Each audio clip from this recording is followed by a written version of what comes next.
Good morning, believers. This is Minister Jay coming to you, asking a question that might seem a bit difficult to answer, but nonetheless, it is an important question. And that question simply is there no balm in Gilead? The reason why the question may be complex for some to answer is because they don't understand necessarily the concept of the balm of Gilead. The balm of Gilead is a resin that comes off of plants in an area in the Middle East off the Jordan River. And there's several pine trees and shrubs there. And the shrubs collect this resin and from the oils in the plants. And people would go to this particular area and they would collect the leaves and extract the resin and the oils from the plants. And that balm would be used to heal several skin conditions and things of that nature. So the balm of Gilead was important because of the fact that it was a healing salve in that area that was used widely. And the reason why this question is being asked, I was looking over Jeremiah chapter 8, and around the 22nd verse, the prophet asked this question: is there no balm in Gilead? Is there no physician in that area? Is there no one who is healing the people in that particular area?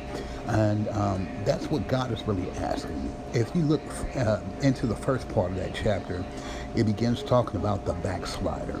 And we know the word teaches that the Lord is married to the backslider.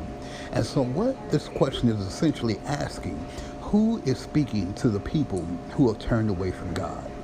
Who is speaking a word of healing over these people? There are people out there who have suffered loss and pain and degradation, and they're looking for a healing. They're looking for something that reconciles their circumstances in their souls.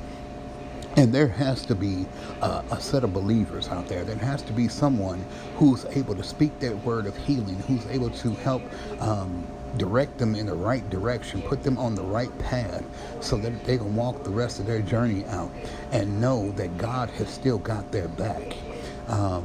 So who is it? Who amongst us is willing to do those things? Who amongst us is willing to open up our mouths and tell people how good God is regardless of the circumstances? Understand that nobody is absolved from the tragedies of life. There is no one anywhere across the board who's absolved from losing someone, absolved from feeling some sort of pain, suffering some sort of tragedy that doesn't make any sense to them exactly. And we have to understand that regardless to those tragedies, God is still good. And if we open ourselves to Him, He's able to minister to our spirits and fill in the gaps that are missing from whatever things we've lost.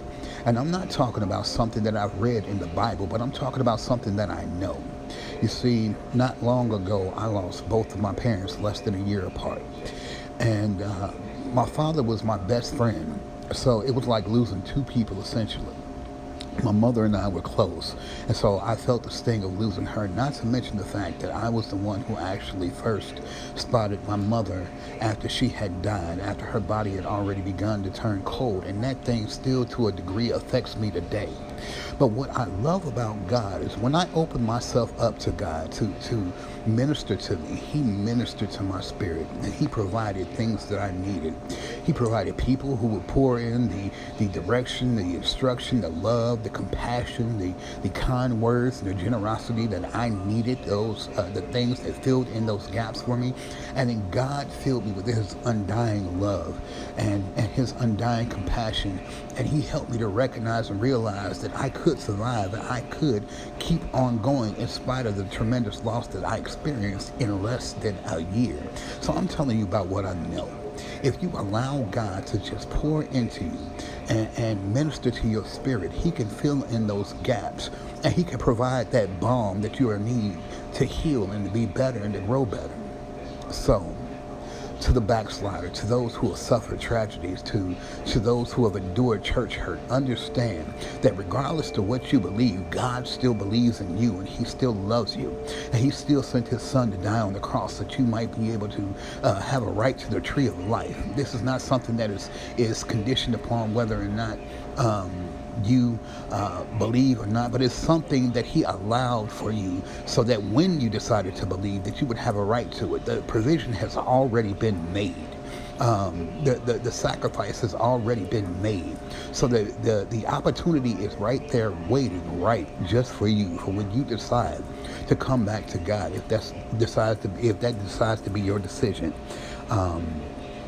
And to those of you who are believers, I say this: as opposed to speaking a word of condemnation or anger or anything like that over people when they make mistakes or when they do wrong or whatever, or if they turn away, I encourage you to turn around and instead of doing that, to offer up a word of love, to offer up a word of compassion, to offer a word of reconciliation, to help tell God that, tell the people that God has really got their back and that he's ready, willing, and able to assist them and help them out. We have to be that balm in Gilead. I thank you. God bless you.